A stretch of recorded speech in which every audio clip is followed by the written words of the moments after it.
All City Network, San Diego, California for the 2022 MLB Winter Meetings. Talking Chicago Cubs with Jesse Friedman. I'm Patrick Lyons. Ryan Herrera, your guy out there. I don't need to tell you. He's got the Bears shirt on. CHGO Bears. Doing it. Right here. Is it too much baseball talk that you've got to support football? He has to balance it out. Just a little bit. Get some clarity. I forgot to check my fantasy football team all week. Like Monday happened. I didn't even know all if I won. four of them. All four of them. I didn't even know. I didn't even know if I won until like yesterday when I remembered. I'm like, oh my god, like it's Wednesday. I need to know. Like the week is over. I need to go check if I won. What rough world that we live in. That's because Cubs have been very active. A lot of moves that they haven't made yet that we'll get to, and rumors and speculation already. Got to say that the Cubs should probably get A- on what they've done this offseason in the winter meetings with the acquisition of Cody Bellinger to play in the outfield, more likely center field than one of the corners, and Jameson Taillon, a nice maybe number 2, number 3 starter that you can project to maybe even have an all-star appearance during his tenure in Chicago. I don't know that I would probably give it more in the B range, just because Cody Bellinger is a flyer. It is a risk. You're giving $17.5 million guaranteed. You know, they have reportedly have the mutual option. No such thing as a bad 1-year deal, Ryan. It's not, but it's also give just him like, $40 million. But what I'm saying is, yeah, he's gonna give you great defense, and you know what he can give you with the bat is just a bonus because he hasn't been good with the bat in a few years. Yeah, but it's also like not. Him himself is not going to make you a playoff contender. Jameson Taillon, kind of in the same vein. Like he may be your 3, like at best, his upside maybe like a 2. He's a good pitcher, but he's not the ace that you wanted to lock down. Yeah. Or, you know, it would have been good for this rotation with the Cubs have a lot of. They have a few 3s. They have a few good number 3s. They don't have that ace. And so Jameson Taillon is going to be a good addition. But he's not, again, himself is not going to make you a playoff contender like some of these other guys would. So I would give it maybe in the B-ish range, maybe even closer to B+, because they do need to do more to get an A grade from me. They have to, get one of those shortstops. Like if they lock down Carlos Correa, that's clearly puts it into an A range. That is one of the biggest holes on this team, and he would check the box of upgrading the middle infield defense, upgrading the offense, bringing a better bat into that lineup. Like he checks so many boxes that automatically pushes that up like almost an entire another level, letter grade. Where they're at right now, I can't give them an A because if this is where they end, then you're looking at they should have done more because the 2 moves they made don't automatically make them a playoff contender. They will help, but they're not going to do it on their own. And that's why I can't. A- still feels too high to me. B+ maybe even too high to me. B- is actually like the more I think about it, that may be the range of how I can grade the offseason thus far. The moves may work out, but they need to do more. That's why you're the expert because fans are like, you're buzzing right now. Yes. See what happens in 2-3 weeks if you go, you only got Bellinger for that 1 year, more than likely than not. And Jameson Taillon, you still getting heat off of those moves? Probably not, because it's just a little bit. Bogart's one of the guys that the Cubs were attached to before he signs with the Padres. Is Correa the only of the big name guys that they've had any real connection or communication or links to that are out there, or have there been other names so far this offseason? Well, Carlos Correa is one. The buzz around San Diego. They met with Carlos Correa, Scott Boras. They met with that camp. But again, they're still in on Dansby Swanson as well as far as the big name shortstops go. They've been in talks with him since, or they've been rumored with, honestly, since before the season ended. They were rumored to be in that market. And since Dansby Swanson became a free agent, they've still been rumored in that. I believe they've met with him as well. They've had those talks. They've met with all 4 of those shortstops prior to obviously Trey Turner signing, Xander Bogaerts signing last night. They've met with all these guys. They are very much in play for them. But the way this market is shaping up, the extraordinary deals that we're seeing, especially in the 2 shortstop that have signed, you're kind of getting to the point where you're like, will they actually pony up and make those deals? And it's tough to say right now because we don't know. Now that we know what Trey Turner and Xander Bogaerts have gotten, we don't know whether we don't know for sure what Carlos Correa and Dansby Swanson are looking to get now. Yeah. We don't know how that affects their market. Correa could get more than Correa Turner, really. probably will get more. 300. Yeah. He probably will get more. And so that becomes a point where are the Cubs committed enough to adding and fixing a bunch of holes in that roster that they would go up to where that would, in my opinion, be well past their comfort zone as far as years go. Money that may be closer to where they'd want to be, still above, but not like a crazy amount over what they're comfortable. But the years is where it comes in. It's like if they're having to give an 11-year contract, that's a tough pill to swallow. It's a tough pill to swallow for any team. We talk about Xander Bogaerts, and he's going to be 41 at the end of that contract with the Padres.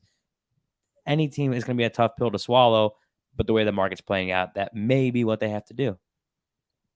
Yeah, the bullpen, one of those areas all teams most certainly need to address. It does make you think, when we talked about it Wednesday evening, this idea that if they don't get some more players on the free agent side, could they be active in a player like Sean Murphy? They do need to upgrade a catcher with Wilson Contreras.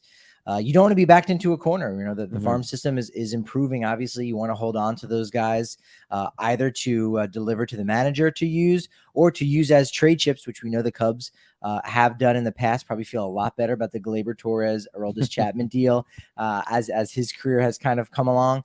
But they almost need to, I feel like, do something else, as you said, to boost that B- B grade up into the world of the letter A, because if they don't, then they may be forced to go after Sean Murphy. Not a bad move by any means. It sounds like the price is really high on Sean Murphy, but that's going to have implications down the line. Yeah, apparently, I think it was Derek Gould reported that the St. Louis Post-Dispatch. Yeah, the asking price for Sean Murphy apparently, and what caused the Cardinals to pivot towards Contreras instead was they wanted Lars Nootbaar, Brendan Donovan, Gold Glove winner, and they wanted a young power pitcher whose name is eluding me right now. So that's quite a haul. I mean, those are major league players. Yeah, those are major. It's two major league players who were both like 3 WAR players last year. Yeah. You know, who have, I believe, 6 years of club control remaining. Yep. I mean, I was thinking maybe one player like that plus maybe a power pitcher. But if the A's are asking for 2,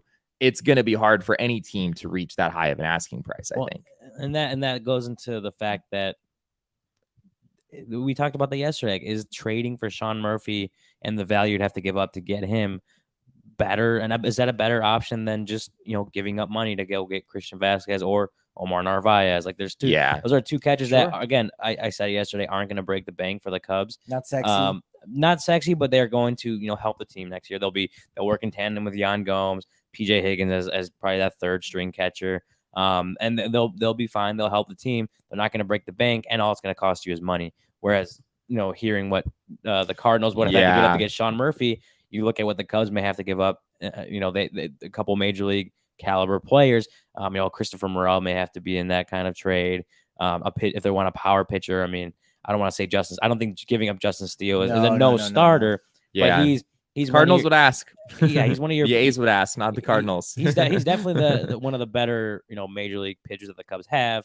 But they do have good pitching depth in the minors, but of guys that they want to see in a Cubs uniform. I know Jed Hoyer and just the rest of the Cubs front office have said that they eventually want the Cubs to be at a point where their farm system is producing all the pitching that they need.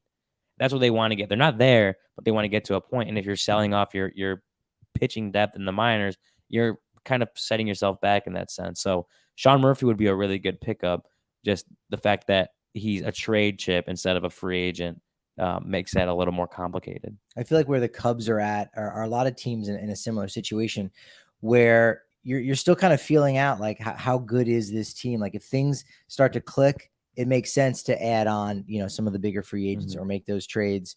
And just if you go out and acquire a bunch of really good players, we saw it for the Padres, before this past year with them making the postseason in 2021, they got all these guys coming from all over the place. And on paper, you go, this team is really good, but they haven't done it together, right? The nucleus just isn't gelling necessarily. So you get Sean Murphy and maybe some other players. You don't necessarily know that it's going to gel. I think Murphy moves that needle a lot more so than if you didn't go the Murphy route, which you would understand. You don't go with a Nimmo, Rodon, or Swanson, and then you go with a bunch more of the smaller moves, whether it's Christian Vasquez, maybe a back end starter rather than a front end starter like a Carlos Rodon, work on the bullpen.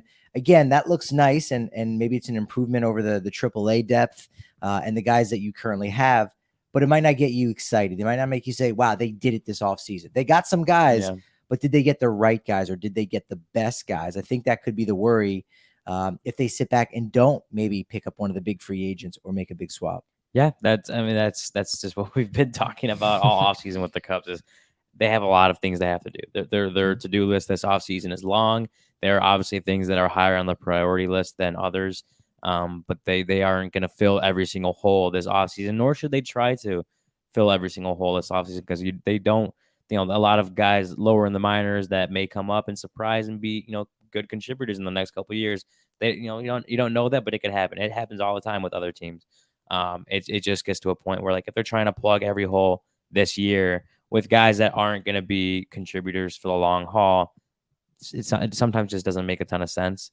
And sometimes it feels like you're just trying to compete for the sake of competing rather than trying to actually build something that can sustain over the long haul, which Jed Hoyer has talked about. That is his goal, is building something that can lead to sustained success and not sacrifice in the future to get there.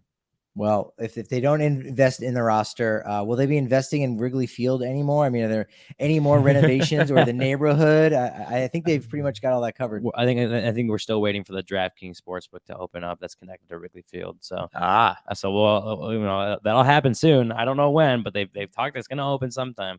They've been doing construction for a while. So there's your investment. Yeah. 30 years ago, before the bleachers were fixed and you had the Budweiser house out in left center, that would have been the DraftKings house. It would have been wrapped. That would have been incredibly fitting. Well, what's fitting for us is we got to get back to our respective cities here. Amazing time at the winter meetings. The coverage is never going to stop for you, Ryan. It's the Chicago Cubs. It's the White Sox sometimes too. And it's been a lot of fun here doing it with All City Network and CHGO Sports. Jesse Friedman from PHNX Diamondbacks. I'm Patrick Lyons from DNVR Rockies. Thank you so much for joining us all week long at the 2022 MLB Winter Meetings.